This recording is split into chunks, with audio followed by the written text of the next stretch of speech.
Bismillahirrahmanirrahim. Yang saya hormati para alim ulama, para tokoh masyarakat dan para jamaah sekalian, Assalamualaikum warahmatullahi wabarakatuh. Waalaikumsalam warahmatullahi wabarakatuh.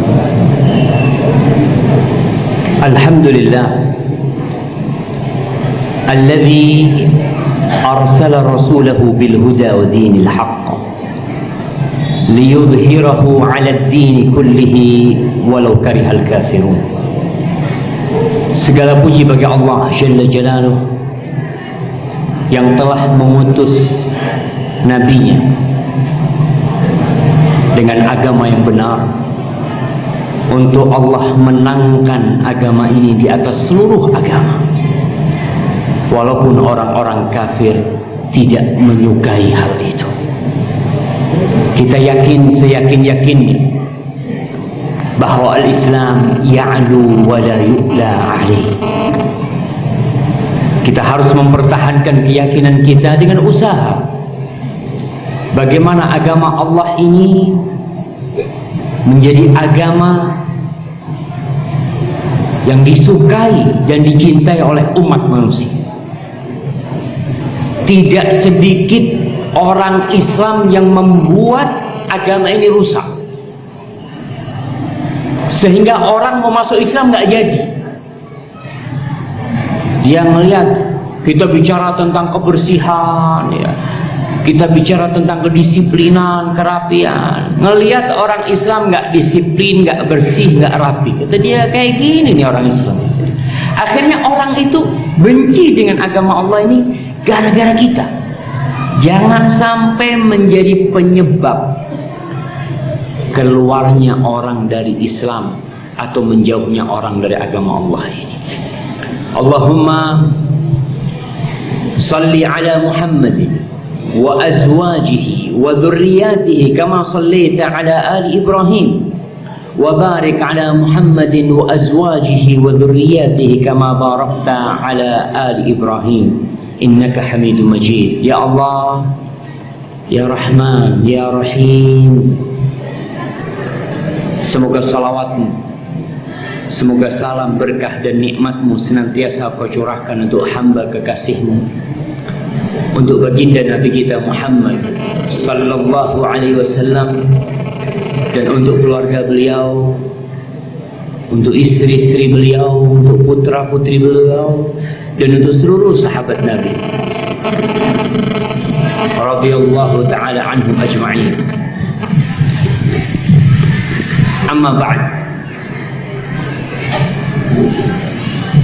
Mak rame atas ibu-ibu. Iya, ibu-ibu sebentar, diusahakan anak-anaknya dijaga, ibu-ibunya dengerin ya. Kita datang ke rumah Allah ini, ingat ini rumah Allah, bukan rumah siapa-siapa. Kita datang ke tempat ini meninggalkan rumah kita, meninggalkan kesibukan kita.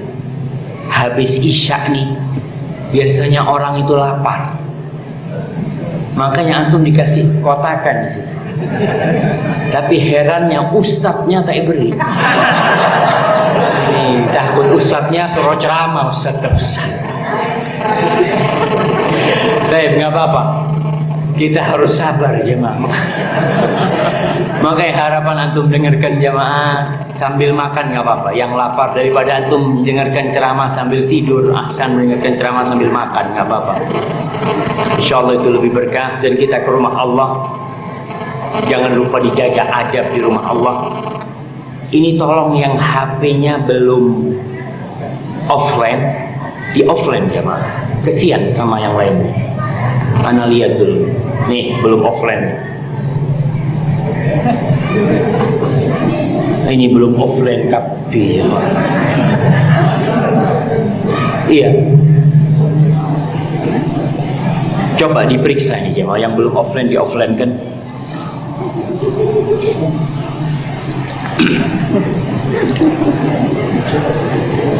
Pada suatu hari Anas bin Malik radhiyallahu taala anhu. Anas ini enggak, Ustaz tak ngakan di sini. Ustaznya mau ceramah ini.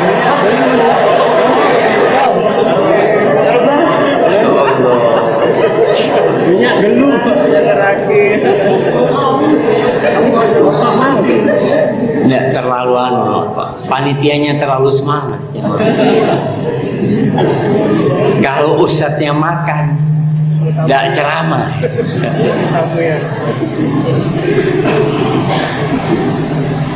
Kita mau belajar bagaimana mencintai seorang kekasih.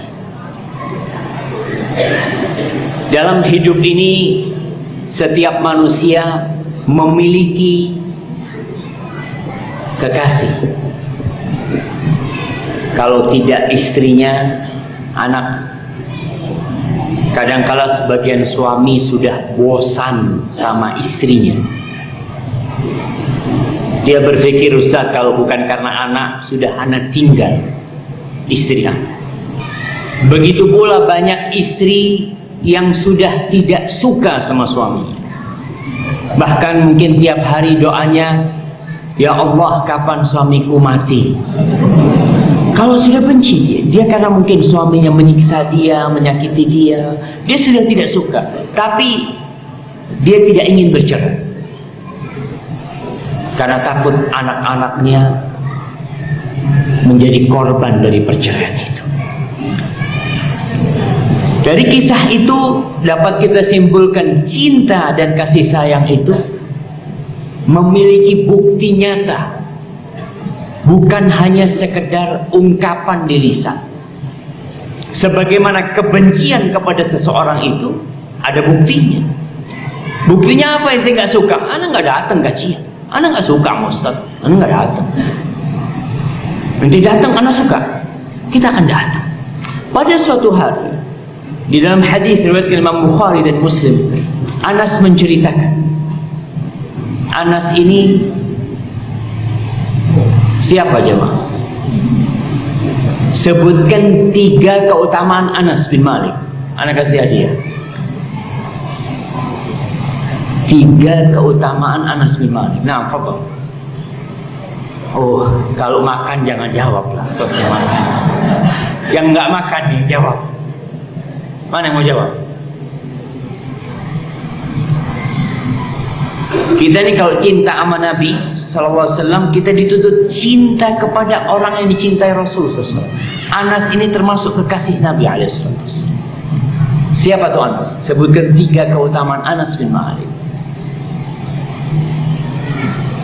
Jemaah, Masya Allah. Anak tahu,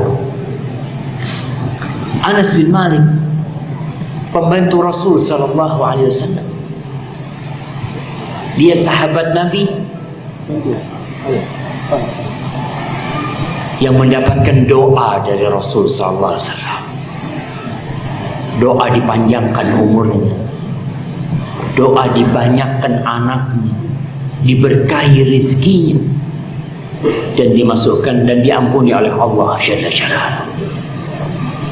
Anas orang yang paling tahu dengan Rasul SAW. Dia meriwayatkan banyak hadis dari Rasulullah SAW karena dia pembantu Nabi. Dia tahu apa yang dikerjakan Nabi di dalam rumah. Luar dalam Anas mengenal Rasul SAW. Dan sekali lagi ingat, orang yang paling kenal kita itu 2, istri sama pembantu kita.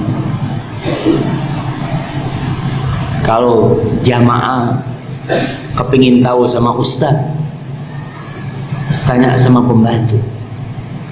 Terus terang, ada tokoh-tokoh agama, ada tokoh-tokoh masyarakat yang di depan umum orang baik, berhadapan dengan masyarakat orang baik, tapi ketika ditanya kepada pembantunya, habis. Orang yang zalim, orang yang kasar berbicaranya, orang yang tidak menghargai pekerjaan orang lain. Tanya sama istrinya, keluar semua. Tapi Rasul SAW, Anas menceritakan tentang kekasihnya dengan kisah yang indah sekali. Kata Anas bin Malik radhiyallahu taala anhu, "Ja'a rajulun ila Nabi sallallahu alaihi wasallam faqala ya Rasulullah." Suatu hari datang menjumpai Nabi alaihi salatu wasallam seorang lelaki. Dia berkata, "Ya Rasulullah, mata sa'ah?" Wahai Rasulullah sallallahu alaihi wasallam, kapan kiamat? Kapan kiamat terjadi? Kapan kiamat? Tentu hari Jumat. Jumat besok. Oh, tahunnya nggak tahu, anak kasih hadiah tuh, masya Allah. Iya, kiamat tuh hari Jumat. Kapan? Qarib, dekat sekali. Rasul sallallahu alaihi wasallam mengatakan, "Bu'ithu ana was-sa'ah kahatain." Aku diutus dengan kiamat itu seperti ini dekatnya. Kata Rasul sallallahu alaihi wasallam. Sahabat tanya, "Mata sa'ah? Kapan kiamat?" Rasul sallallahu alaihi wasallam tidak menjawab pertanyaan sahabat ini. Ada pertanyaan yang pantas dijawab. Ada pertanyaan yang tidak perlu dijawab tapi dialihkan kepada pertanyaan lainnya. Rasul sallallahu alaihi wasallam mengatakan, "Wa mata a'dadta lis-sa'ah?" Dia bertanya kapan kiamat, Nabi balik bertanya, "Apa yang kau persiapkan untuk kiamat?" Kau ini tanya kapan kiamat, berarti orang kalau bertanya tentang datangnya sesuatu, dia telah siap. Kapan mau datangnya? Anda mau siap-siap. Rasul balik bertanya, sallallahu alaihi wasallam, apa yang kau siapkan untuk kiamat itu? Qala ma a'dadtu laha katsira amalin. Kalau amalan nggak banyak Rasulullah SAW. Persiapanku kalau dari sisi amal perbuatan nggak banyak. Illa annani uhibbullah wa rasulah. Tapi aku cinta kepada Allah dan Rasulnya. Antum bisa lihat nih orang amalnya nggak banyak. Ya yang wajib-wajib dia amalkan ya. Amalan-amalan yang lain mungkin gak terlalu dia, tapi dia memiliki sesuatu yang istimewa, cinta kepada Allah dan Rasul. Apa kata Rasul sallallahu alaihi wasallam? Al-mar'u ma'aman ahab. Udah, inti tanya tentang kapan kiamat, persiapan inti adalah gak banyak amal tapi inti cinta kepada Allah dan Rasulnya. Orang akan dikumpulkan bersama siapa yang dia cintai. Apakah kita akan dikumpulkan bersama Rasul sallallahu alaihi wasallam? Mungkin nggak orang kayak kita nih yang mengaku cinta kepada Rasul sallallahu alaihi wasallam, kita bakal dikumpulin. Orang yang cinta dengan Maradona akan dikumpulkan bersama Maradona. Betul sih. Orang yang cinta dengan Ronaldo akan dikumpulkan bersama Ronaldo. Orang yang cinta dengan artis-artis dikumpulin sama artis. Tidak sedikit di antara kita yang cinta sama artis itu cinta mati. Dia ingin tahu semua kehidupan artis. Umpamanya ada satu si artis A, dia cinta banget. Dia ikutin informasi tentang artis ini. Artis lagi liburan ke Jember. Kemana aja? Makan di Maisan. Terus jalan kemana dia ikuti. Sampai artis goreng, masak, artis beli baju, artis pakai baju, dia ikutin. Makanya kenapa kalau kita lihat entertainment itu, urusan yang tentang kehidupan artis banyak peminatnya. Untuk lihat apa acara gosip, acara apa lagi? Kiss. Wallahu a'lam jemaah. Antum yang lebih tahu kalau tentang ini. Kita ingin tahu. Karena apa? Karena ada rasa cinta. Orang kalau cinta dia ingin ikut sama fulan. Kita akan berbicara tentang bagaimana mencintai seorang kekasih. Apakah cinta kita kepada Rasul sallallahu alaihi wasallam benar?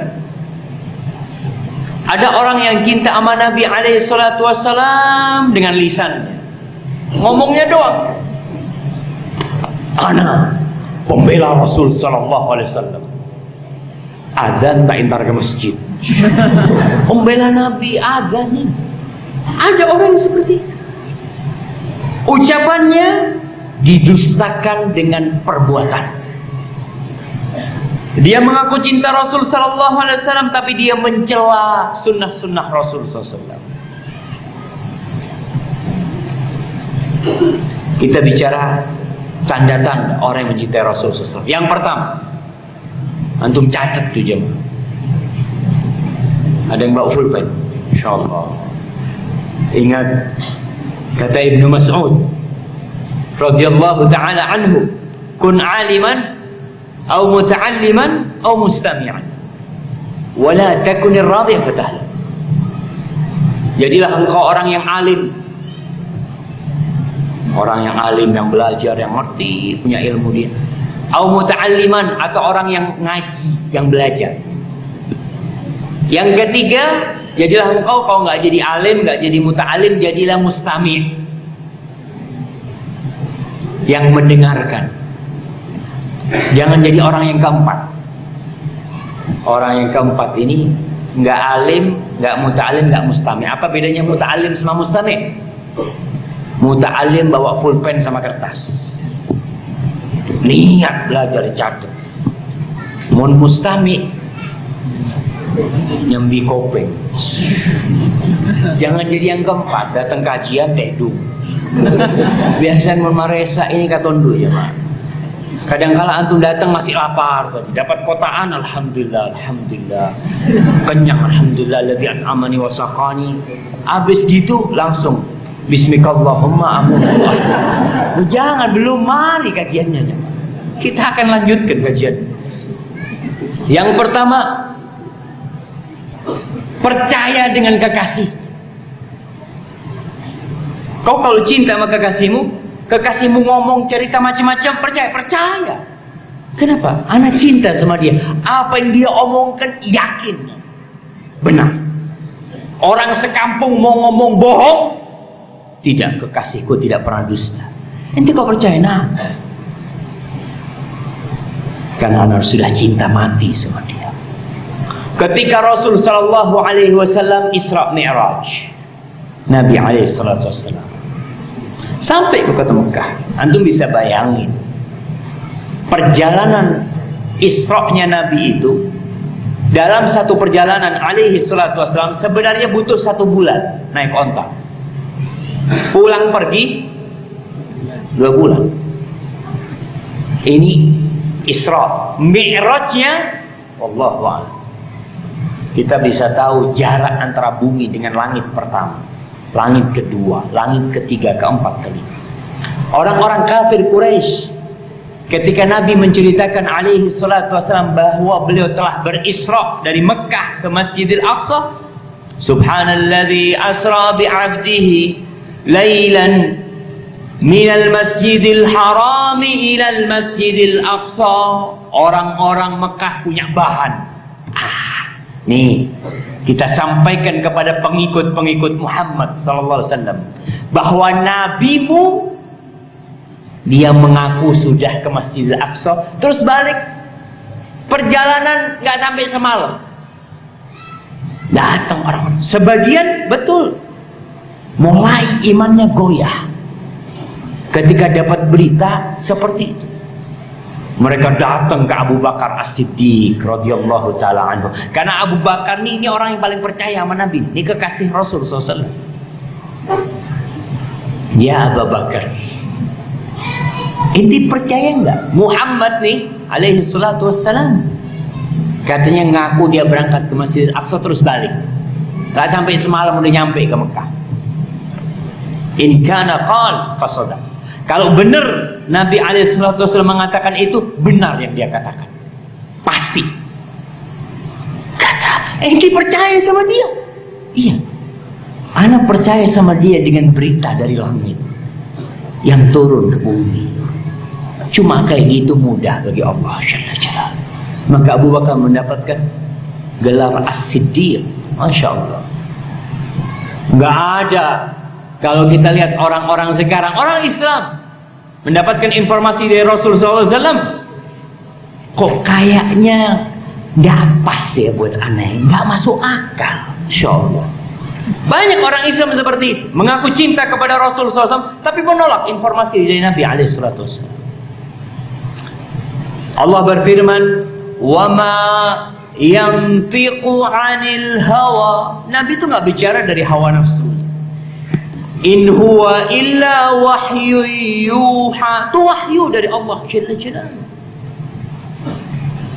Suatu hari Rasul SAW habis salat, beliau berbicara sama para sahabatnya, menghadap Nabi. Kalau habis salat beliau menghadap para sahabatnya, ngasih tausiah, jangan. Setelah berzikir Rasulullah SAW, lalu beliau berkata,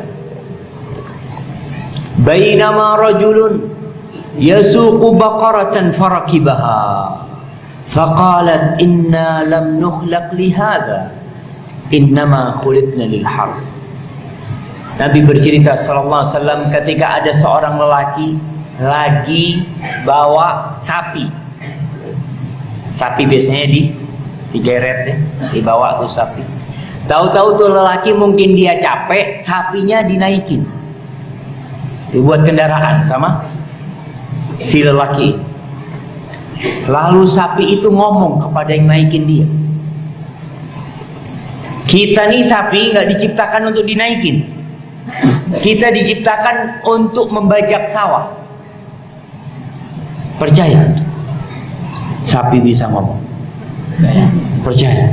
Insyaallah kasih hadiah. Sapi bisa ngomong, jangan. Para sahabat ketika mendengar itu, faqala an-nas subhanallah baqaratun tatakallam.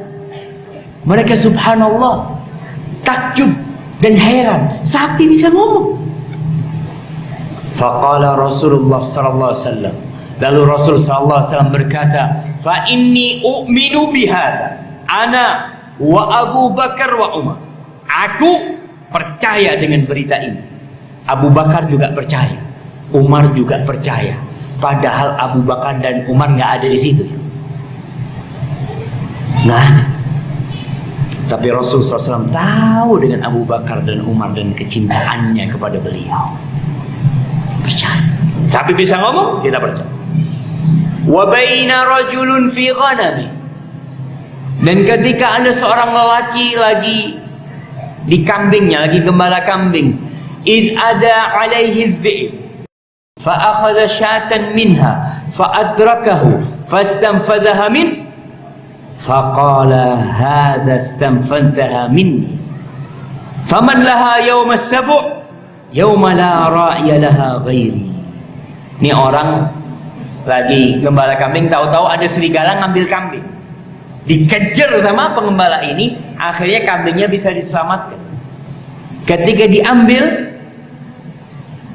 sama nih pengembala, itu serigala ngomong, "Ente sekarang bisa menyelamatkan dia dari aneh," kata dia. "Bagaimana nanti suatu hari, pada hari binatang buas, tidak ada pengembala kambing kecuali aku." Para sahabat mengatakan, "Subhanallah, dhi'bun yatakallam." Mereka mengatakan, "Subhanallah, nih serigala bisa ngomong." Faqala Rasulullah sallallahu alaihi wasallam, maka Rasul sallallahu alaihi wasallam mengatakan, "Fa inni u'minu ana wa Abu Bakar wa Umar." Aku beriman dengan ini. Abu Bakar dan Umar juga beriman, padahal keduanya tidak ada di situ. Kita lihat sekarang bagaimana kondisi kita dengan informasi yang disampaikan Rasulullah SAW. Kalau hadisnya sahih, kalau hadisnya dhaif, kita nggak percaya. Karena hadis dhaif itu bukan ucapan Rasulullah SAW. Tapi kalau hadisnya sahih, seperti hadis tentang kalau ada lalat, idza waqa'adz dzubabu fi ina'i ahadikum. Kalau lalat tuh masuk ke bejana kalian, tempat makan atau minum kalian, falyaqmishu, suruh celup. Tsumma yatrah. Setelah itu suruh buang. Setelah dibuang diapain? Suruh minum. Bismillah, ana izin minum.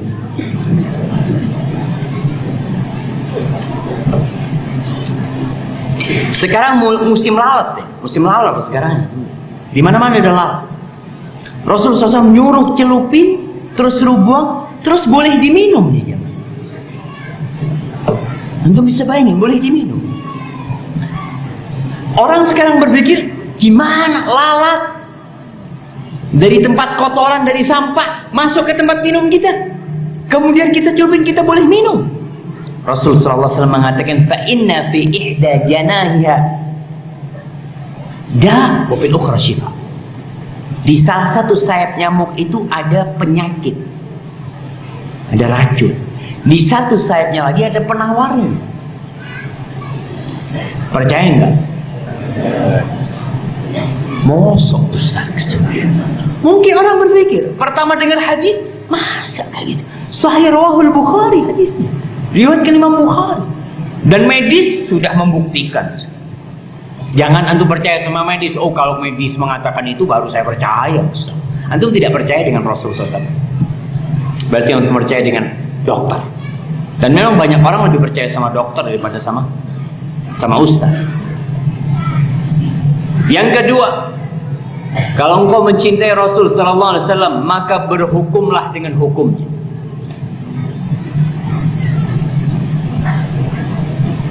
Allah Jalla Jalaluhu di surat An-Nisa ayat 65 berfirman, "Fala wa rabbika la yu'minun hatta yuhakkimuka fima shajara bainahum thumma la yajidu fi anfusihim harajan mimma qadaita wa yusallimu taslima."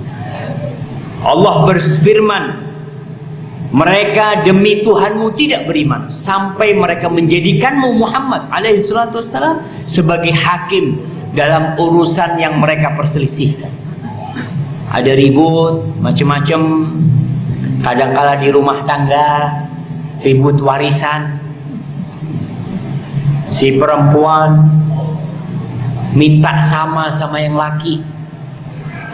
Padahal dalam Islam hukumnya perempuan dapat anak perempuannya, kita bicara anak perempuan.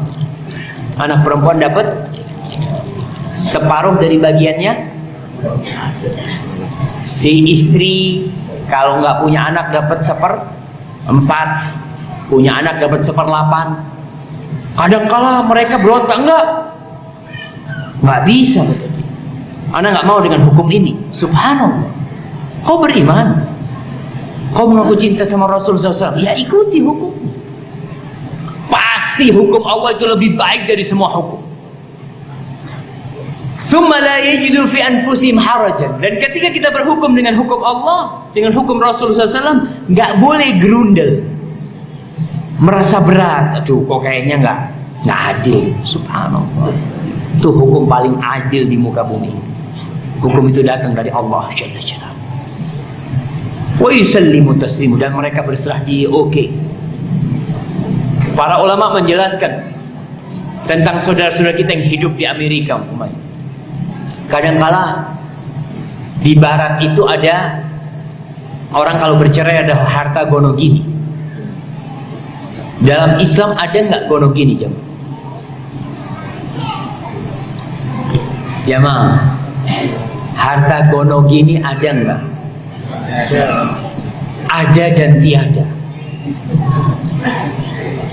Harta gono gini itu akan ada apabila memang dua orang ini kerjanya bareng.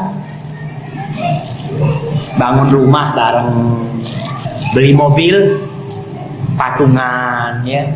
Kemudian usaha juga patungan. Ketika terjadi perceraian ya dibagi dua. Karena memang harta bersama itu. Tapi kalau ternyata yang kerja istrinya doang, si suami minta cerai, gono gini.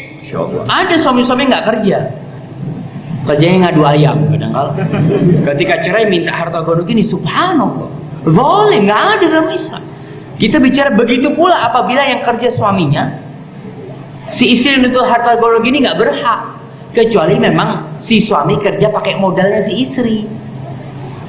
Terkadang kan ada peluang nih, kita kalau ke pengadilan mau negeri dapat tuh harta gono gini umpamanya. Atau dapat, kita nggak boleh ngambil jemaah. Enggak. Walaupun enggak. Hukumnya dalam Islam gimana? Anak mau ikut. Itu kalau kita cinta kepada Rasul Sallallahu Alaihi Wasallam. Tapi kalau nggak cinta, lain lagi cerita. Yang ketiga, melaksanakan, mengikuti Rasul SAW. Mengikuti Nabi ini all out semuanya. Gayanya, ucapannya, perintahnya, larangannya kita tinggalkan. Dan kita akan melihat bagaimana para sahabat mengamalkan cinta mereka kepada Rasul sallallahu alaihi wasallam. Allah Jalla Jalaluhu mengatakan, "Qul in kuntum tuhibbuna Allah fattabi'un. Yuhibbukumullah wa yaghfir lakum dhunubakum." Katakan kepada mereka, kalau kalian cinta sama Allah, cinta nih, ikuti aku. Patokannya tuh ngikutin Rasul sallallahu alaihi wasallam. Ikutin Rasul, bukan ikutin ustaz. Karena bisa jadi ustaz itu salah. Saya ikut ustaz. Loh, ustaznya kadang-kadang salah, manusia. Tapi ikutin Rasul SAW, yuhibbukumullah. Allah pasti cinta sama kalian. Pasti. Dan kita bisa bayangkan ketika Allah cinta sama kita. Kata Rasul sallallahu alaihi wasallam, "Idza ahabballahu 'abdan, nada Jibril." Kalau Allah cinta sama hambanya, Allah akan panggil Jibril. Panggil Jibril Allah. Allah mengungkapkan cintanya kepada Jibril. Ya Jibril, inni uhibbu fulanan fa'ahibbah. Wahai Jibril, aku cinta kepada fulan, kau cintai dia. Fa'ahabbahu Jibril, maka Jibril cinta. Thumma nadu Jibril fi ahli sama. Kemudian Jibril menyeru kepada semua penghuni langit, mengatakan, innallaha ahabba fulanan fa'ahibbu. Allah sudah cinta kepada fulan, kalian semua cintai dia.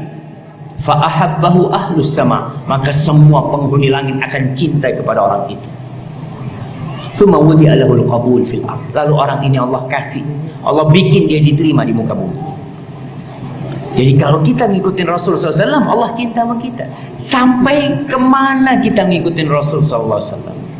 Perintahnya, kemudian larangan-larangannya. Kita lihat sahabat Nabi. Sahabat Nabi ini adalah generasi terbaik. Jangan sampai ada di antara kita yang merasa lebih baik dari sahabat Nabi. Ikutin sahabat. Bukti cinta sahabat kepada Rasul SAW. Pernah suatu hari para sahabat melihat Nabi pakai cincin dari emas. Cincin dari emas, Sema. Kalau di Indonesia dari akik ya. Kemudian semua sahabat pakai cincin dari emas. Yang punya langsung cincin, ngikutin. Mereka cinta sama Rasulullah SAW, dia kepingin ikut Rasulullah SAW. Ketika Nabi copot, semuanya mencopot cincin. Lalu Ibnu Umar radhiyallahu taala anhu bercerita, kejadian Nabi mencopot cincin. Nabi ceramah di atas mimbarnya. Lalu beliau mengatakan, inni kuntu albasu hadzal khatam wa aj'al fassahu min dakhil. Aku nih pakai cincin ini, aku jadikan ada matanya di atasnya itu. Lalu sama Nabi SAW dibuka dan dilempar. Wallahi la albasuhu abadan. Demi Allah, aku tidak akan memakai ini selama-lamanya. Emas. Apa yang dilakukan sahabat? Langsung dibuang semua. Langsung. Mon kita kan eman-eman. Subhanallah.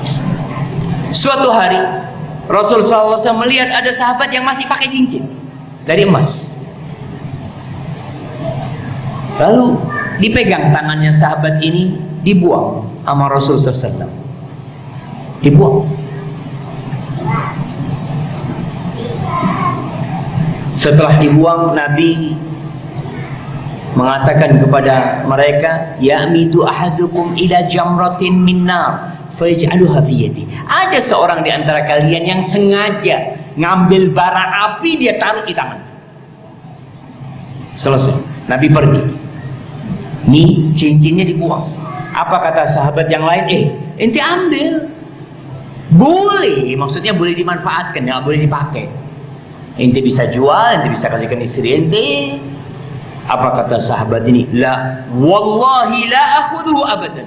Demi Allah, aku tidak akan ngambil cincin itu. Waqad tarahahu Rasulullah sallallahu alaihi wasallam. Nabi sudah buang, aku nggak akan ambil. Sallallahu alaihi wasallam. Sampai seperti itu mereka menerima apa yang dilakukan oleh Rasul sallallahu alaihi wasallam. Urusan larangan. Sahabat tuh biasanya kalau dalam perjalanan singgah di sebuah lembah, mereka biasanya cari tempat sendiri-sendiri, nggak kumpul. Di dalam hadis riwayatkan Abu Dawud, Rasul sallallahu alaihi wasallam mengatakan kepada para sahabatnya ketika mereka berpencar, ya, inna tafarruqakum fi hadhihi syi'ab wal awdiyah innama dzalikum minasyaitan. Kata Nabi, mencarnya kalian ini di tempat ini, di lembah, ada yang di bawah pohon atau apa, itu termasuk dari syaitan. Tuh Nabi cuma ngomong gitu. Apa kata Abu Tha'labah Al-Khushani? Mulai saat itu nggak ada sahabat yang kalau singgah mencar, semuanya ngumpul jadi satu. Hatta yuqal, sampai kata Abu Tha'labah mengatakan, lau busita alaihim thawbun la'amam. Kalau mereka itu ditutupin kain, ketutup semuanya. Karena mereka bersama. Ya, kita seperti itu. Imam mengatakan, sawu sufufakum fa inna taswiyata sufuf min tamamis shalah. Apa kata jamaah? Sami'na wa ata'na. Tapi pakun takun. Tetap berdiri, rapatkan safnya. Itu sabda Rasul sallallahu alaihi wasallam, dan para sahabat langsung merapatkan. Ini perintah, bukan untuk wacana. Oh, saya ngerti tapi nggak dirapatkan safnya. Apakah benar kau cinta kepada Rasul? Sahabat langsung ngamalkan jamaah. Nggak perlu tanya, ya Rasulullah, tuh perkataanmu tuh sunnah apa wajib? Ada orang yang tidak menghormati perintah Rasul SAW. Pernah Nabi itu lagi makan bersama sahabatnya, ada satu orang makan dengan tangan kiri.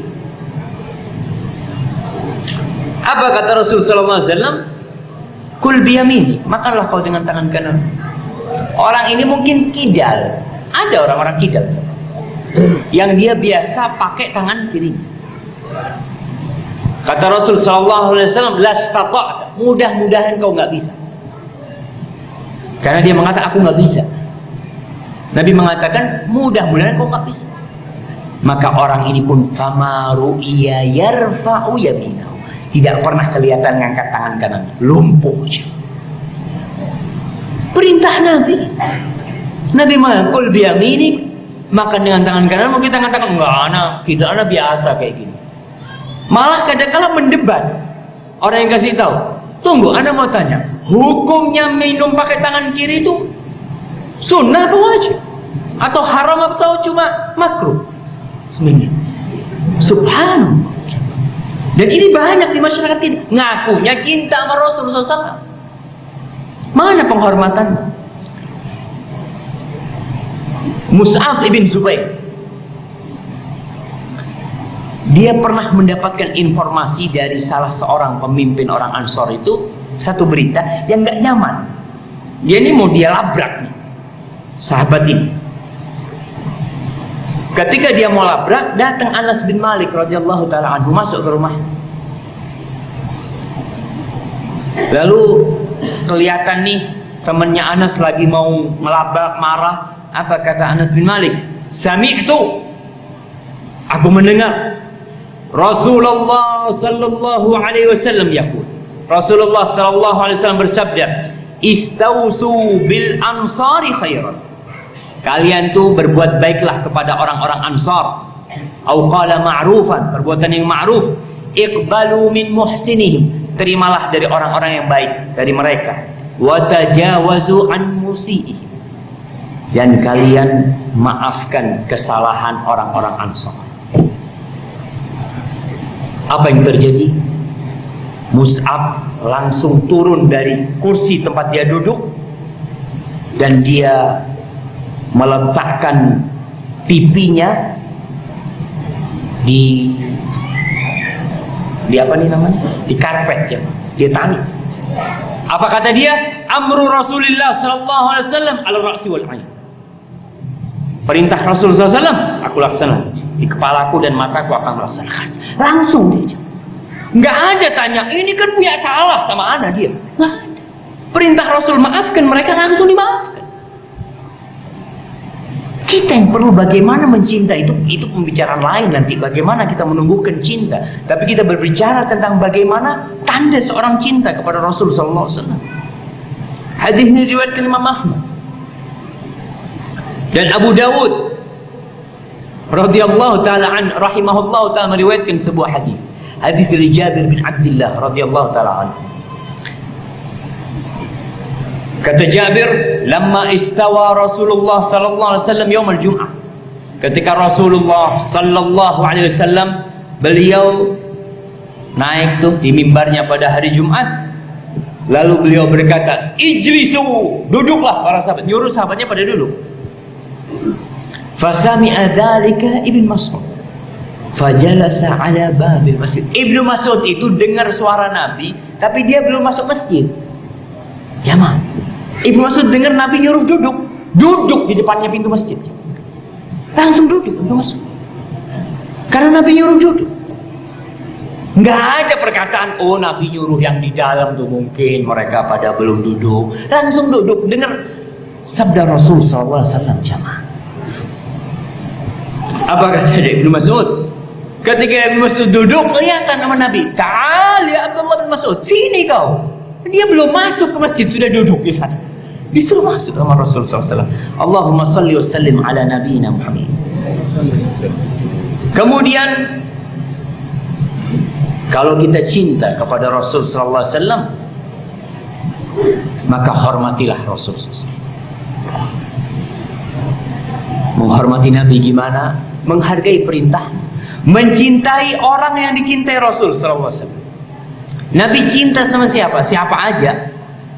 Nabi kalau cinta sama Abu Bakar, kita cinta. Nabi cinta kepada Usama bin Zaid, kita cinta. Nabi cinta kepada Zaid bin Harithah, kita cinta. Kalau kau memang cinta sama Rasul sallallahu alaihi wasallam, dan kita lihat bagaimana penghormatan Abu Bakar kepada Rasul sallallahu alaihi wasallam. Abu Bakar ketika menjadi khalifah. Ingat kejadian itu, banyak dari orang-orang yang masuk Islam murtad dengan wafatnya Rasulullah SAW. Sebelum meninggalnya Rasul SAW, Abu Bakar mempersiapkan, Rasul SAW mempersiapkan bala tentara untuk ke Romawi, untuk perang. Dibawa kepemimpinan Usamah bin Zaid. Antum bayangkan, Usamah umurnya antara 18 sampai 20 tahun. Pasukannya Abu Bakar, Umar bin Khattab. Masuk. Mereka menghormati. Nabi nyuruh dia jadi pemimpin, ya udah. Ini kekasihnya Rasul SAW. Akhirnya setelah wafatnya Rasul SAW, terjadi kebingungan di antara para sahabat. Apakah pasukan ini dikirim ke Romawi atau disuruh jagain Madinah? Karena banyak orang yang mau berontak, yang mau nyerang Madinah. Maka Umar bin Khattab berpendapat dengan dikomporin sama sahabat lain, suruhlah Abu Bakar ini membatalkan pasukan itu pergi supaya jagain kota Madinah. Abu Bakar radhiyallahu taala anhu mengatakan kepada para sahabat, "Walladzi nafsi biyadihi demi yang jiwaku berada di tangannya, yakni demi Allah Jalla Jalaluhu. Law dhanantu anna siba'a takhtatifuni la anfatu jaysha Usama kama amara Rasulullah sallallahu alaihi wasallam. Demi Allah, andai kata binatang-binatang buas masuk ke kota Madinah lalu dia membau aku, udah habis dimakan semua, aku tidak akan membatalkan tentara Rasulullah SAW. Aku pasti akan terus memberangkatkan pasukan yang dipersiapkan oleh Rasulullah SAW. Masa Nabi nyuruh aku tidak melakukan itu? Maka Abu Bakar berpidato menyuruh semua sahabat berangkat. Nggak boleh yang sudah masuk barisan pasukan Usama berangkat.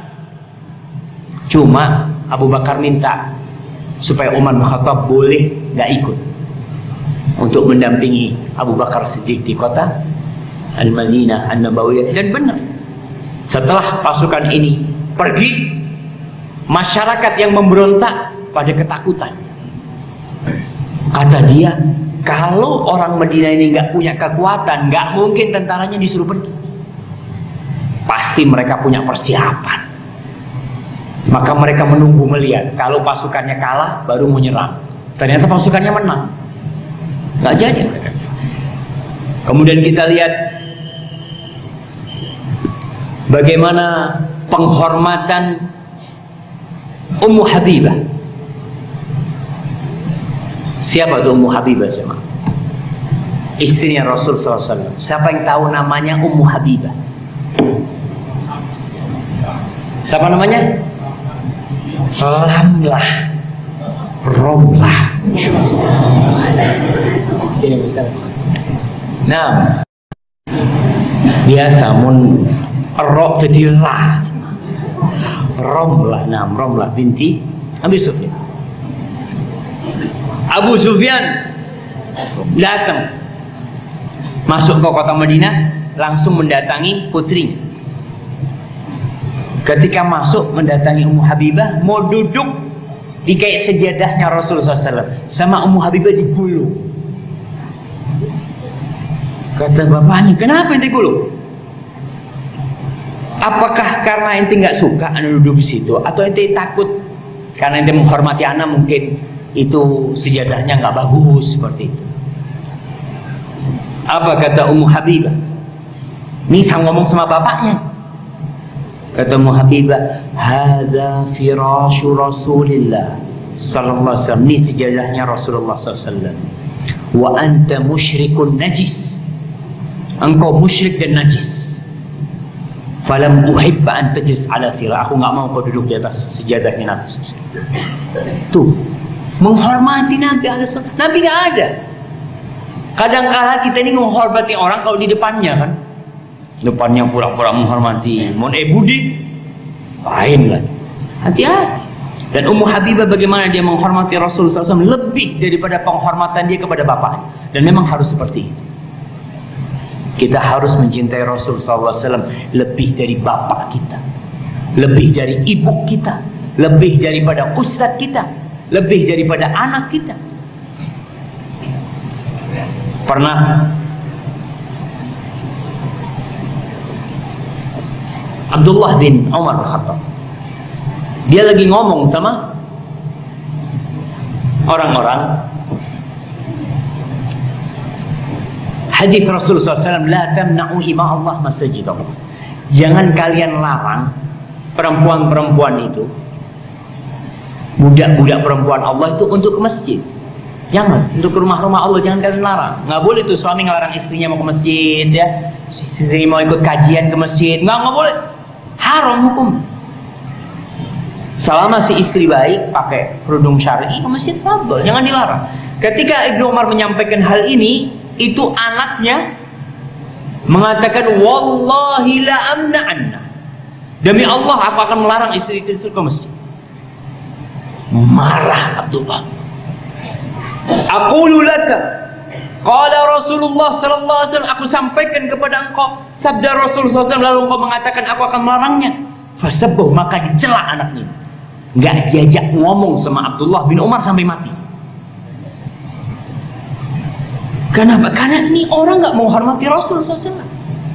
Kita sampaikan sabda Rasulullah SAW, oh katanya enggak, menurut anak enggak seperti itu. Maka hati-hati. Sampai mana penghormatan kita kepada Rasulullah SAW. Kemudian berkaitan dengan mencontoh Nabi. Seorang yang mencintai akan mencontoh perilaku Rasulullah SAW. Apa yang dilakukan Nabi akan dicontohnya.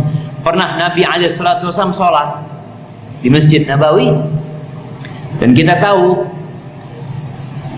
sholat pakai sandal sunnah apa enggak? Sunnah.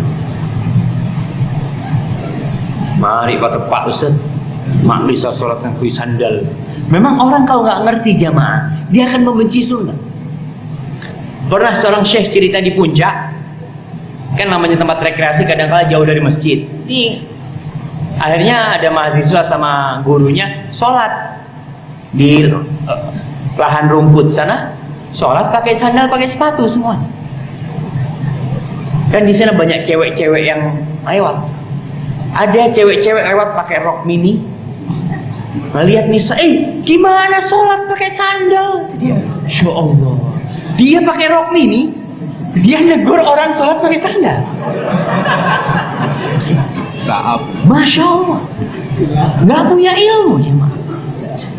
Benar. Rasul SAW mengatakan khaliful Yahud. Kalian jangan sama kayak orang Yahudi. Orang Yahudi itu kalau sholat nggak pakai sandal. Memang di dalam syariat Yahudi, Allah berfirman kepada Nabi Musa alaihissalam, fakhla'na 'alaika innaka bil wadil muqaddasi tuwa. Musa, copot sandal, copot kedua sandalmu, kau berada di lembah yang suci, lembah tua. Disuruh copot. Maka orang Yahudi kalau sholat dicopot tuh sandalnya. Kita kalau sholat suruh pakai sandal. Pernah Rasul SAW lagi sholat pakai sandal, semua sahabat pakai sandal. Lagi sholat, Allahu Akbar, Nabi nyopot sandal, dibuang ke kiri. Semua sahabat buang sandal. Lagi sembahyang, karena Nabi buang, mereka ikut buang. Selesai sholat, para sahabat nggak pernah bertanya kenapa Nabi. Kalau kita kan, apa makna gitu? Pertama yang ditanyai kenapa, bukan ikutin dulu baru nanti. Akhirnya setelah sholat Rasulullah SAW bertanya, katanya, malakum tarahtum ni'alakum. Kalian kenapa kalian buang sandal kalian? Ya kita melihat engkau buang, kita buang juga. Nggak tahu alasan, tapi karena cinta dia ikutin. Nabi menjelaskan SAW, tadi Jibril datang ngasih tahu aku di bawah sandalku ada kotoran, maka aku buka sandalku. Kalian kalau ke masjid, kalian lihat bawah sandal kalian. Kalau ada kotoran, kalian bersihkan dulu, baru masuk dengan sandalnya. Tapi bukan masjid di Al-Furqon ya. Dulu nggak pakai karpet Masjid Nabawi, pakai tanah. Masjid Nabawi pakai tanah. Kalau hujan, sahabat itu sujud, banyak tanahnya sini. Jadi jangan antum dipraktekkan ya masjid sini. Bisa dilemparin batu sama orang-orang. Ini tidak menghormati rumah Allah. Iya, sudah ada karpetnya, antum lepas. Tapi kalau umpamanya antum sholat di jalan di mana, pakai sandal, nggak masalah. Itu termasuk sunnah Rasulullah SAW. Al-Hasan Al-Basri mengatakan tentang tanda kecintaan manusia kepada Allah, ittiba'u sunnati Rasulih SAW, mengikuti sunnahnya Rasulullah SAW. Kalau ada orang mengatakan ini sunnahnya Nabi SAW, ikuti. Jangan berpikir ya kan cuma sunnah. Ini sunnahnya Rasul SAW, sunnahnya Nabi, yang Nabi senantiasa mendoakan umatnya, yang kau berharap syafaatnya Rasul SAW. Semua berharap syafaat Nabi. Tapi gimana ketika kau menghadapi syafaat Rasul SAW, kau menginginkan syafaat Nabi, kau tinggalkan sunnah dengan dalihkan cuma sunnah. Tapi jamaah, memang manusia ini memiliki kecenderungan untuk meninggalkan sunnah, mengentengkan sunnah. Karena dia yang wajib aja belum mana lakukan, Ustaz. Baik, kau lakukan yang wajib, kau sempurnakan dengan sunnah. Karena ibadah sunnah ini akan menyempurnakan ibadah wajib kita. Kalau kita tidak mengamalkan yang sunnah, apalagi yang itu memang perbuatan Rasul sallallahu alaihi wasallam. Ali bin Abi Thalib radhiyallahu taala anhu pernah naik ontanya. Dia baca bismillah, naik onta. Lalu dia akan mengatakan alhamdulillah, Allahu akbar, Allahu akbar, Allahu akbar.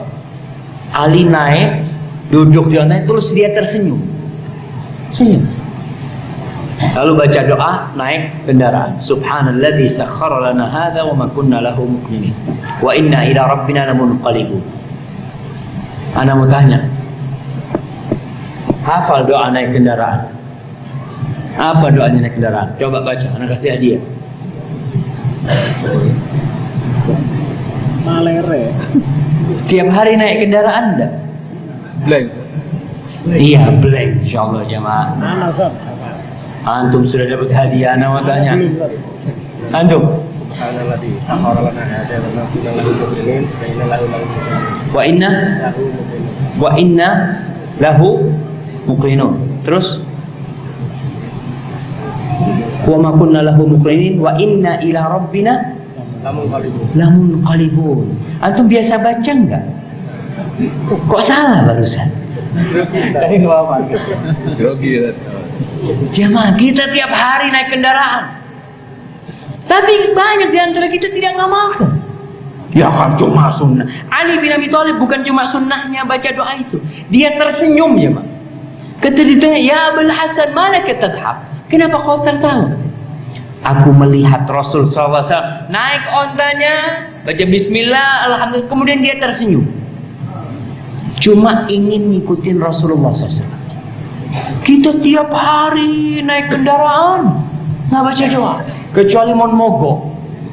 Bismillah, Bismillah, Subhanallah, buka kitab, Subhanallah. Karena mogok kendaraannya.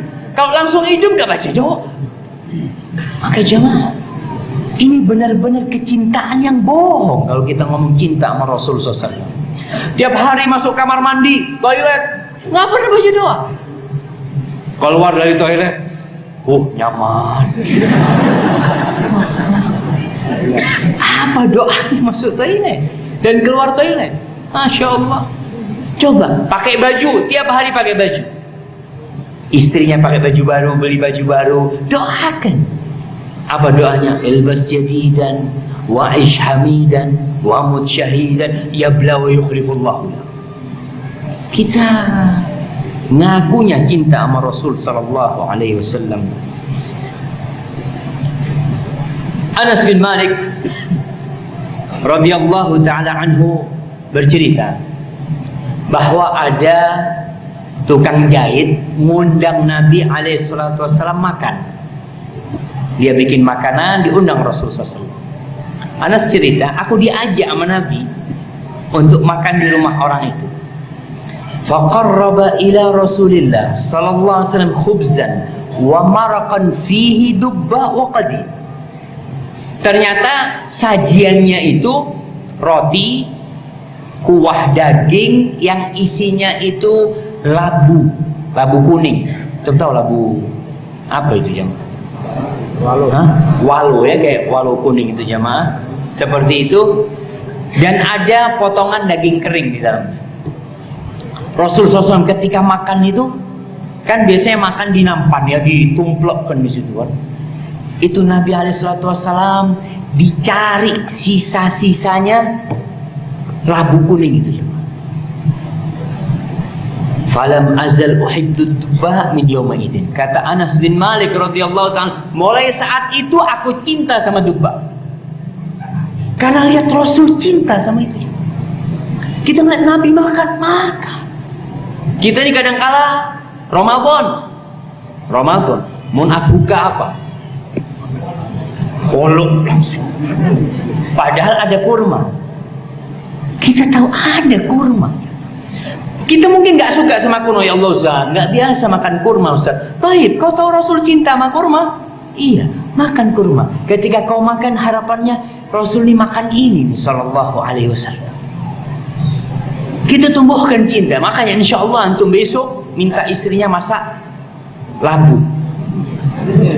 Bismillah, kan ketika tanya makan Rasulullah SAW suka sama ini jamaah, anak berusaha untuk cinta.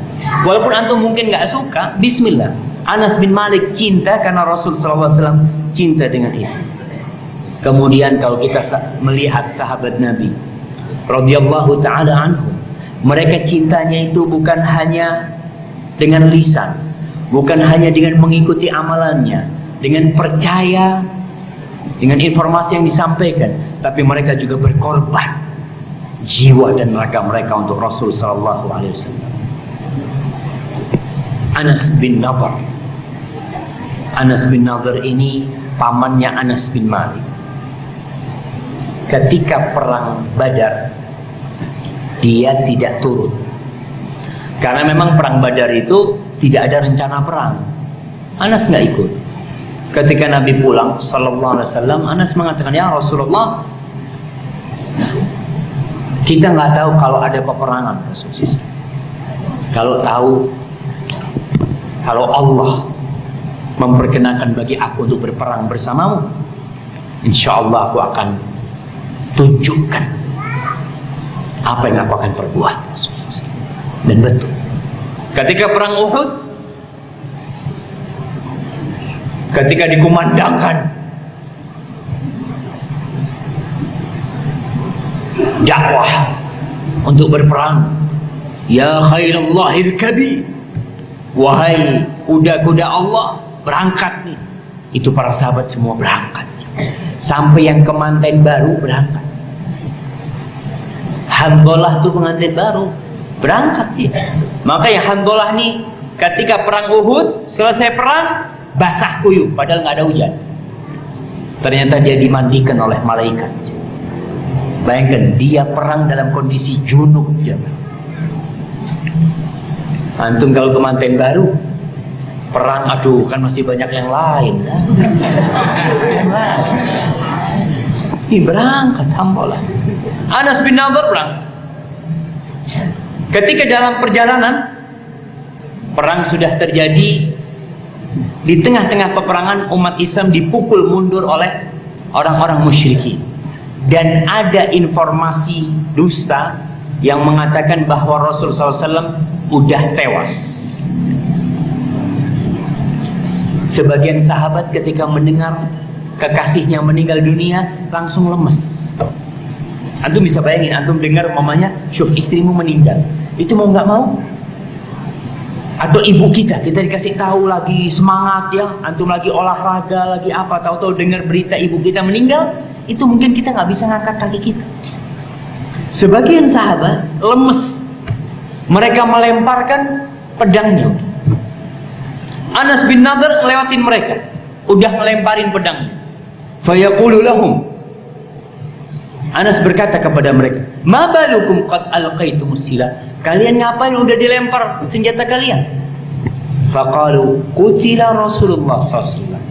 Nabi sallallahu alaihi wasallam udah meninggal dunia. Faqala Anas, "Fama tasna'una bil hayati ba'da Rasulullah sallallahu alaihi wasallam?" Terus ada apa kalian hidup? Untuk apa kalian hidup kalau Rasulullah SAW sudah meninggal dunia? Bangun! Qumu famutu ala ma mata alaihi Rasulullah SAW. Bangun kalian. Kalian mati seperti matinya Rasulullah SAW. Fandafa'a Anas bin Nadhr fi sufufih. Anas bin Nadhr langsung masuk ke barisan peperangan ini. Dia ketemu sama Sa'ad bin Mu'ad. Bagi masuk ke medan perang itu ketemu sama Sa'ad bin Mu'ad. Sebutkan nantilah. Sa'ad bin Mu'ad ini dia yang meninggal dunia jamaah. Ketika meninggal dunia, arsy-nya Allah itu bergetar. Tidak pernah arsy Allah itu bergetar kecuali ketika meninggalnya Sa'ad bin Mu'ad radhiyallahu ta'ala. Ketemu sama Sa'ad. Apa kata Anas bin Nadhr? Ya Sa'du, ya Sa'ad, wallahi inni la ajidu rihal jannah duna Uhud. Demi Allah, aku mencium bau surga di bawah Uhud. Para ulama menjelaskan betul. Anas bin Nadhr itu mencium bau surga. Ada orang-orang yang Allah kasih kesempatan mencium bau surga sedangkan dia masih di dunia. Maka Anas masuk ke medan perang dan tewas. Ketika tewas, tidak ada yang mengenali Anas bin Affan. Di tubuhnya itu ada 80 luka. Antara tebasan pedang, tusukan rumah, tusukan tombak, atau anak panah yang menancap di tubuhnya. 80. Nggak ada yang kenal dia kecuali adiknya. Karena adiknya melihat mungkin ada tanda di tangannya, dia kata ini Anas. Wajahnya udah hilang. Hidungnya dipotong, mulutnya disobek, telinganya habis. Radhiyallahu ta'ala anhu. Tapi seperti itu kecintaan mereka kepada Rasul sallallahu alaihi wasallam. Kita nggak perlu sampai berdarah-darah. Abu Dujana, ketika Rasul sallallahu alaihi wasallam masuk ke dalam lubang ketika perang Uhud itu, ada salah satu orang fasik dari orang Madinah, orang kafir nih, disebut Ar-Rahib, tapi Nabi menyebutnya Al-Fasik. Dia ternyata bikin lobang-lobang di Uhud itu sebagai, kalau perang itu untuk jebakan. Rasulullah SAW jatuh di dalam jebakan itu. Abu Dujanah datang meluk Rasulullah SAW. Itu anak panah nancep di pundak, di punggungnya Abu Dujanah radhiyallahu ta'ala. Untuk siapa? Untuk Rasulullah sallallahu alaihi wasallam. Sampai kalau berempat jamaah. Hah? Saya lihat sebagian sudah mulai ngantuk ini jamaah, masya Allah. Kalau yang muda belum ngantuk, tapi yang tua-tua ini jamaah. Kita memang itu penyakitnya kalau pengajian. Kalau nonton film ya, mau nonton bola, masya Allah. Tapi kalau pengajian setengah jam sudah mulai redup, itu jamaah. Baik. Tanda kecintaan kepada Rasul sallallahu alaihi wasallam menghidupkan sunnah. Ketika orang-orang benci dengan sunnahnya, kita hidupkan sunnah. Rasul sallallahu alaihi wasallam mengatakan, "Ballighu anni walau ayat." Sampaikan dari aku walaupun satu ayat. Ustaz, ana nggak bisa ceramah. Iya, nggak bisa ceramah. Hidupkan dakwah dengan perbuatan.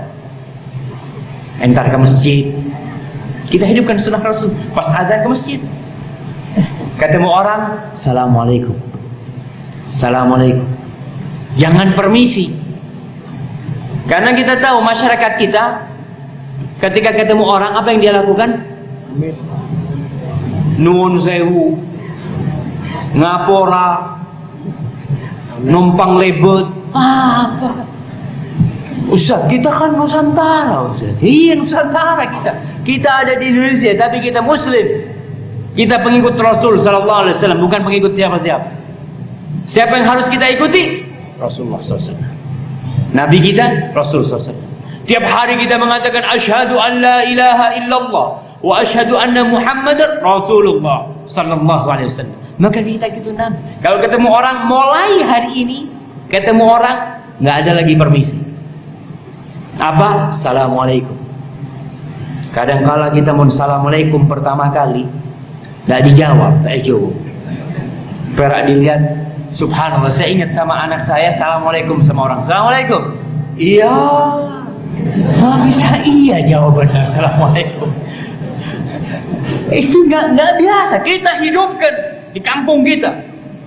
Mungkin sebulan 2 bulan orang masih nggak biasa, tapi lama-lama biasa. Jangan merasa kagok gitu kan. Nggak enak kita. Nggak enak Ustaz. Kan adatnya di masyarakat. Oke, adatnya itu permisi. Lebih baik mana permisi sama assalamualaikum? Assalamualaikum. Assalamualaikum. Ucapkan salam kembali. Hidupkan sunnah Rasulullah SAW. Kalau orang sekampung itu yang awalnya nggak kenal salam, gara-gara kita mereka kenal salam, maka kita akan dapat pahala semua orang kampung. Man sanna fil islami sunnatan hasanah falahu ajruha wa ajru man amila biha min ba'dihi ila yaumil qiyamah.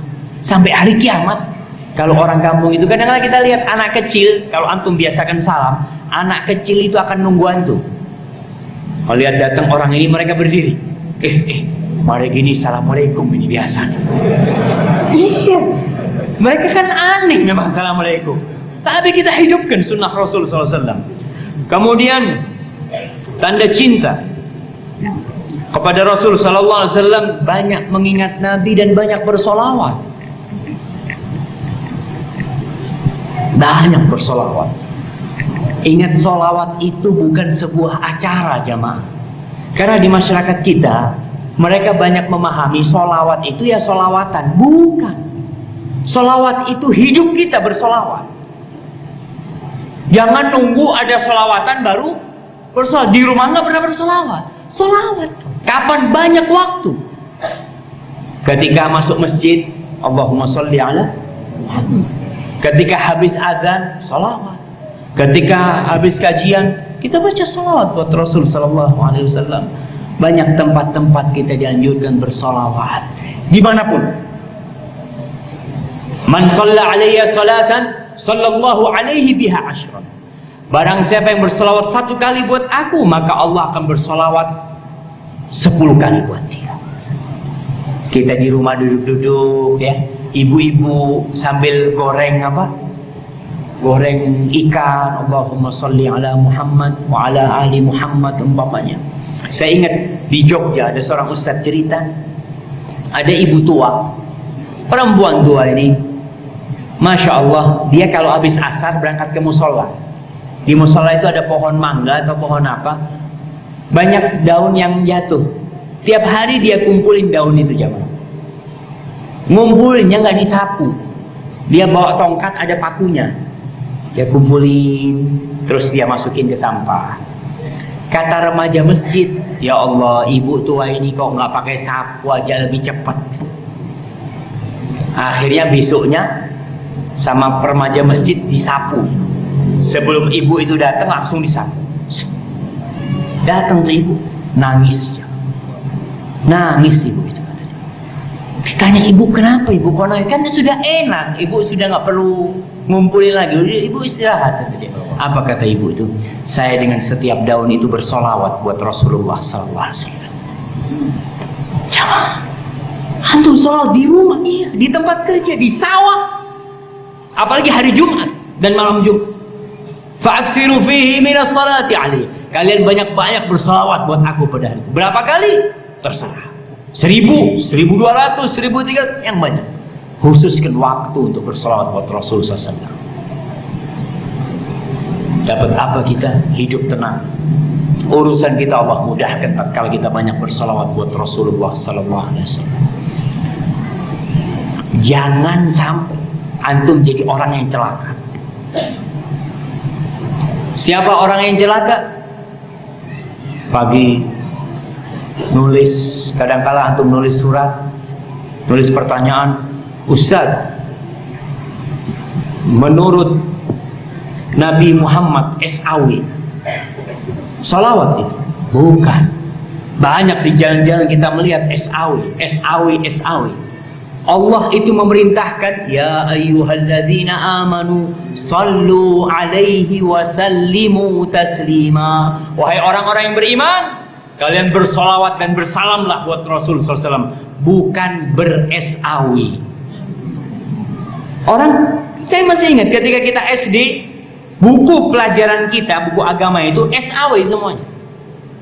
Pada suatu hari Nabi SAW, kita yang baca, kan biasanya ustadznya nyuruh baca tuh. Kita bacanya sallallahu alaihi wasallam. Enggak. Saw.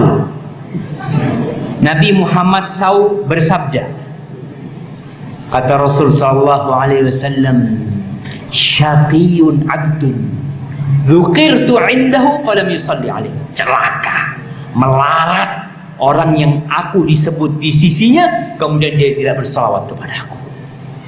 Jangan sampai antum ngomong, oh iya Nabi Muhammad, iya pernah Nabi. Mana salawatnya? Sallallahu alaihi wasallam. Kemudian sering baca sejarah Nabi. Jangan cuma kadang-kala kita nih ingat sama Nabi cuma setahun sekali.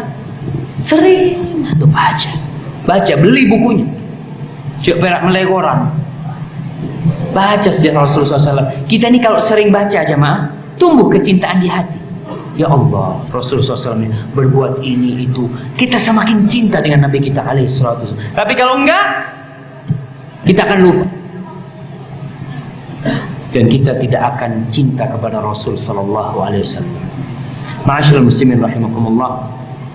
Salawat yang paling mulia di antara semua salawat yang ada di muka bumi ini adalah salawat yang diajarkan oleh Rasulullah sallallahu alaihi wasallam. Dan salawat itu berasal dari Allah. Mana yang kita baca waktu sholat. Banyak tuh model-modelnya, tapi ada dua yang terkenal ya. Yang pertama, Allahumma salli ala Muhammadin wa ala ali Muhammad kama sallaita ala Ibrahim wa ala ali Ibrahim innaka Hamidum Majid wa barik ala Muhammad wa ala ali Muhammad kama barakta ala Ibrahim wa ala ali Ibrahim innaka Hamidum Majid. Itu yang terkenal. Yang kedua, Allahumma salli ala Muhammadin wa azwajihi wa dhurriyyatihi kama sallaita ala ali Ibrahim wa barik ala Muhammadin wa azwajihi wa dhurriyyatihi kama barakta ala ali Ibrahim innaka Hamidum Majid. Dua. Yang lainnya ada, tapi itu tetap mirip dengan dua ini. Jangan antum ribut mengamalkan sholawat yang lain, yang ini ditinggalkan. Banyak orang.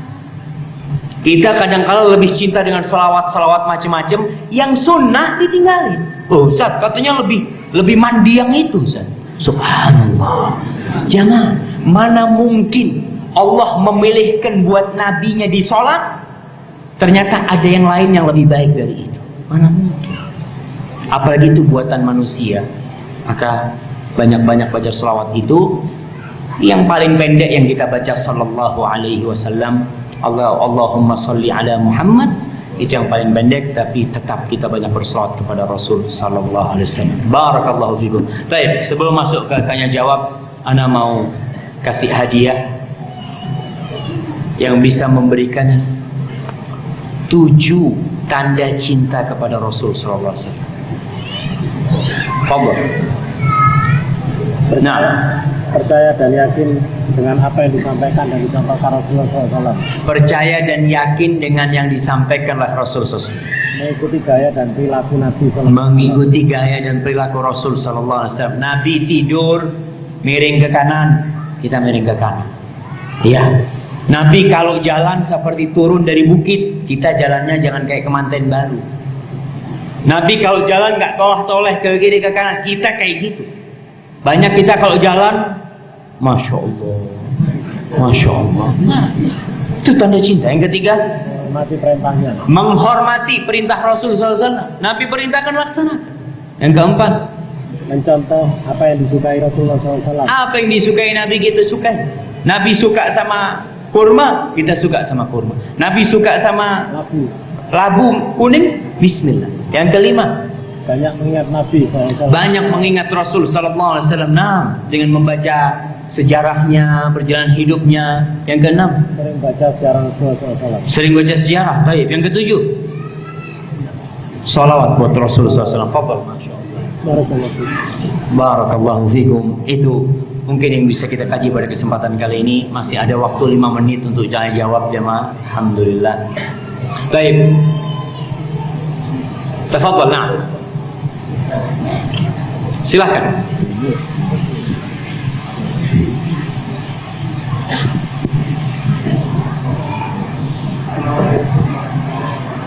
Waalaikumsalam warahmatullahi wabarakatuh.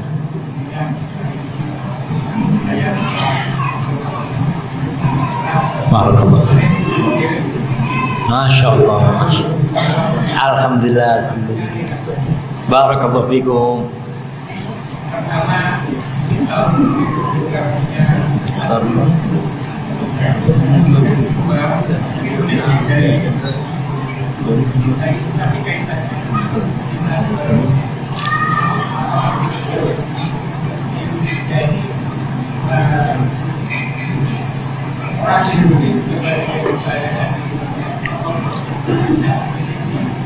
Oke, siap. Nah. Jangan banyak-banyak ini. Ini cukup sudah pertanyaannya. Barakallahu fikum. Iya. Alhamdulillah, jazakallahu khair. Kalau tanya biografi ana lahir di Jember, sekolah di Bondowoso. Ana lahir di Jember, kemudian sekolah Ibn Debesa di Pondok Al-Irsyad situ, kemudian melanjutkan ke Madinah. Istri masih 1, dan anak sudah 5, alhamdulillah. Adapun berkaitan dengan pertanyaan tadi, masalah Yahudi, bagaimana, apakah Yahudi memang sudah mereka menyusup di Indonesia? Nah, antum kalau baca buku judulnya Indonesia Bebas Liberal, disebutkan di situ ada mantan jenderal BIN, ya. Dia menceritakan bahwasanya di Indonesia ini ada 60.000 agen CIA, 60.000. Sebagiannya ustaz yang kerjanya memecah belah umat, yang kerjanya bikin supaya terkesan Islam itu teroris, umpamanya. Ada sebagian seperti itu, dan dibayar. Makanya kita hati-hati. Itu ada. Allah mengatakan walan tardu ankal yahud walan nasara hatta tattabi'a millatahum. Orang Yahudi dan Nasara tidak akan ridha sampai kalian ikut agama mereka. Belanda ketika meninggalkan Indonesia, dia tidak pergi semuanya. Dia meninggalkan Peter Beck. Peter Beck itu salah satu ya orang Belanda memang yang kerjanya memata-matai Indonesia. Dia bagaimana kebijakan-kebijakan pemerintah itu kadangkala lewat mereka, dan Peter Beck ini termasuk yang menggagas berdirinya CSIS yang dulu di sama LB Murdani atau siapa, ya. Ya, itu berita betul, ya. Peperangan urat saraf itu ada dari orang-orang luar pun yang masuk Indonesia. Bagaimana sikap kita menghadapi itu? Itu yang penting. Belajar. Umat Islam ini sampai hari ini masih banyak yang tidak tahu dengan Islam yang sebenarnya. Masih jauh dari masjid, ya. Masih banyak perilaku-perilaku, tindakan-tindakan yang berbau kesyirikan. Bahkan mulai muncul orang-orang yang nyarungi orang Islam, ngasih sarung sama pohon dikasih sarung. Subhanallah. Padahal masih banyak yang nggak pakai sarung. Ya masih itu. Wallahu a'lam, seperti itu kiranya. Jazakallahu khair. Kita akan baca pertanyaan tertulis ini yang ada kaitannya dengan kajian kita, jemaah. Tunggu dulu.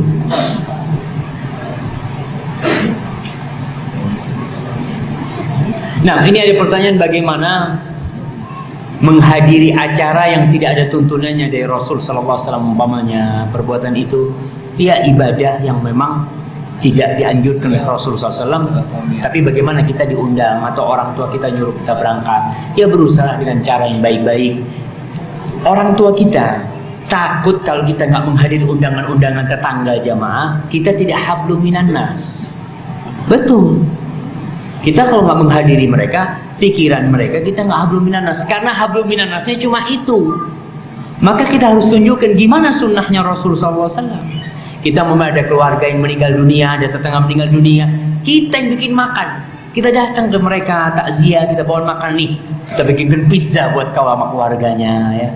Kemudian tetangga kita ada musibah, mungkin anaknya sakit, kita datang, kita berkunjung. Itu hablum minan nas yang harus kita jaga. Idza laqitahu fasallim alaihi. Kalau kau berjumpa, ucapkan salam. Wa idza da'aka fa'ajibhu. Kalau kau diundang, datang. Kemudian kalau dia bersin lalu mengatakan alhamdulillah fasyammit. Lalu kalau dia minta nasihat, kau kasih nasihat. Kalau dia sakit, kau kunjungin, kau besuk. Kalau dia mati, kau antarkan ke kuburan. Maka hablum minan nas harus kita jaga. Kadangkala kita tidak menjaga itu, akhirnya orang tua kita takut kalau kita tidak mengikuti acara-acara seperti itu. Akhirnya kita tidak menghormati tetangga. Banyak sunnah Rasul yang ditinggalkan. Kalau kita masak di rumah, idza tabakhta maraqatan fa'tir ma'ah. Kata Rasul SAW, kalau kau masak, banyakin kuahnya, bagi sama tetangga. Tapi di masyarakat kita tidak ada bagi-bagi makanan kecuali kalau selamatan. Betul. Kita praktekkan sunnah Rasul SAW. Enggak. Ada rizki, bismillah. Potong kambing bagi tetangga. Kemudian kita umpamanya habis gajian ngomong sama istri kita, "Kau mau masak yang banyak." Kita undang tetangga ke rumah. Dengan itu kita akan menjaga hablum minan nas. Tapi kalau kita karena sudah jenggoten ke masjid sama orang nggak salam, beda alirannya. Insyaallah. Muslim, tetangga kita Muslim, kita ajak salim alaihi. Dia mungkin nggak ngerti dengan sunnah Rasul SAW. Kita ajarkan kepada mereka. Kita perlu berdakwah dengan akhlak kita. Baik.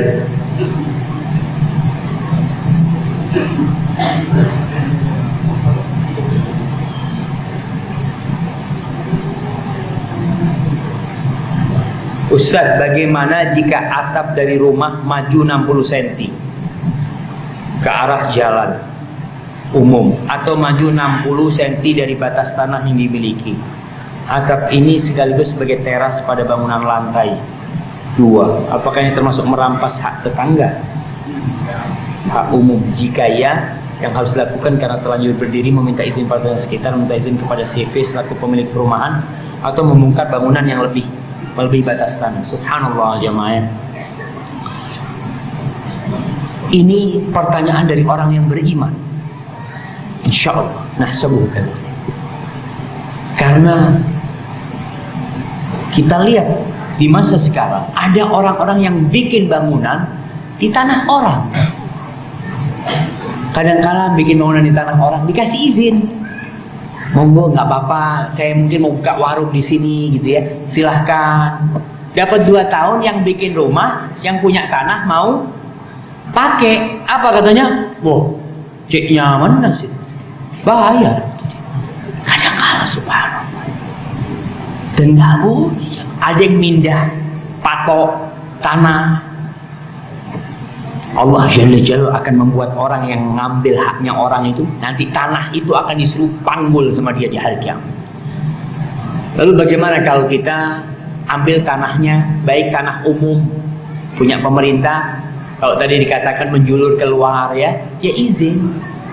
Siapa yang memiliki itu kita izin. Kalau yang punya tetangga kita izin sama tetangga.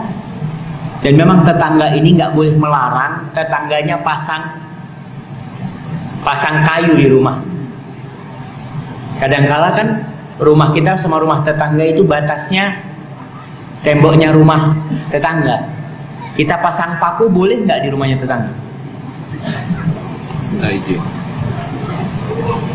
Boleh, izin duluan. Yang punya rumah nggak boleh ngelarang tetangganya. Jangan dilarang. Itu termasuk ihsan kita kepada tetangga kita. Maka tolong kita perhatikan. Kadang-kala kita ngambil haknya orang tanpa sadar. Kalau memang itu hak tetangga, minta sama tetangga. Ada tetangga-tetangga yang pohon mangganya ke rumah tetangganya. Masya Allah. Kalau buah nggak dikasih tetangganya, tapi daunnya diberi. Nggak apa-apa lah, saya sedekah daunnya buat sampean. Ini tetangga-tetangga yang harus diskusi. Gimana hukum energi dalam Islam dan juga apa ada dalam Islam? Energi apa nih? Kita ini ada Kementerian Energi dan Sumber Alam. Kalau memang tidak ada dalam, gimana caranya untuk menghilangkan energi tersebut? Mungkin energi tenaga dalam maksudnya. Iya. Wallahu a'lam, mungkin jemaah. Baik. Nah, kalau dikatakan memang di Indonesia ini kan kita tahu dulu memang kejawen. Jawa itu kalau antum melihat film-filmnya, saya waktu SD itu ada Brahma Kumbara. Apa yang bisa terbang ngapur yang sana ke sini, keluar tenaga, keluar api gitu jamaah ya. Masya Allah. Dari mana itu tenaganya? Ada seperti itu. Dari jin. Karena mereka bertapa di gua selama 40 hari 40 malam oleh akik merah delima. Akhirnya dia bisa memiliki kekuatan macam-macam. Kalau yang dimaksud tadi yaitu alhamdulillah Allah Jalla Jalaluhu mengatakan udkhulu fis-silmi kafah, masuklah kalian Islam secara kafah, semuanya Islam. Jangan cuma bajunya yang Islam, baju kuku, tapi lakon tak Islami. Semuanya Islam kita harus. Hal-hal yang memang bertentangan dengan Islam ya kita tinggalkan. Tapi kalau adat istiadat yang tidak bertentangan dengan syariat ya kita jalankan, nggak masalah. Kalau tidak bertentangan dengan syariat. Lalu kalau tadi berkaitan dengan energi, saya dulu pernah dikasih sama Ustaz. Namanya anak muda ya, kepingin kebal, kepingin apa, itu banyak.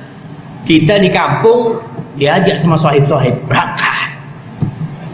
Akhirnya, Masya Allah, tunggu bentar. Karena izin minum gitu. Sama gurunya itu dibaca-bacain airnya, terus suruh minum gitu semua.